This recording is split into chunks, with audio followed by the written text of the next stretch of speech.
I'm here to address you. You must go. Ruto must go. Kwapa na 20.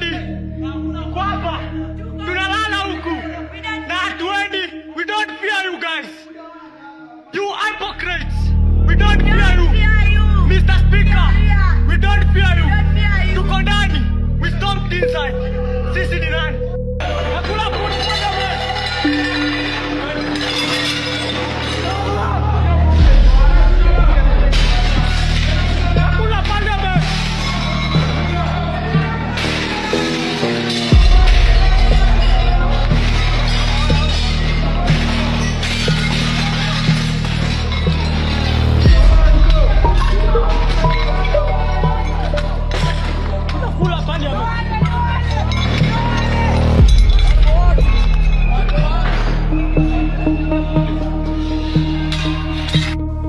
Good afternoon, Kenyans.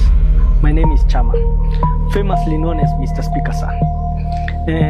During 25th June of 2024, there was a lot of challenges during the finance bill 2024-2025. So we as the Gen Zs went out and we entered parliament. During that time, when we entered parliament, there was high taxation. During that time, there was the cost of living was going very high. So sisi kama majenzi tuliamua kutoka nje na tukaenda protest. We entered parliament on the 25th of June of 2024. After tumeingia bunge, many of us, their life changed because many of the young Kenyans lost their lives. Many Kenyans during that time, their life changed forever.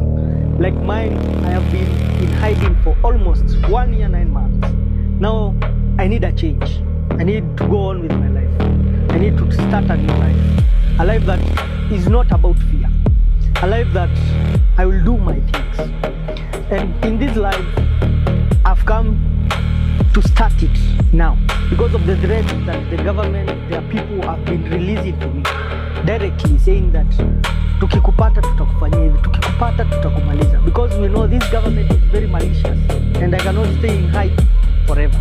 We want to change this country and we cannot change it by hiding. So mimi kama chama nimeamua kuanza maisha mapya, na hii maisha mapya naianza, nimemtafuta Mheshimiwa Babu Owino as my advocate. If you have anything against me, you have to contact Babu Owino as my advocate. Yes, Mheshimiwa. Na mimi nataka nikushukuru sana Chama. Yes. Mr. Speaker.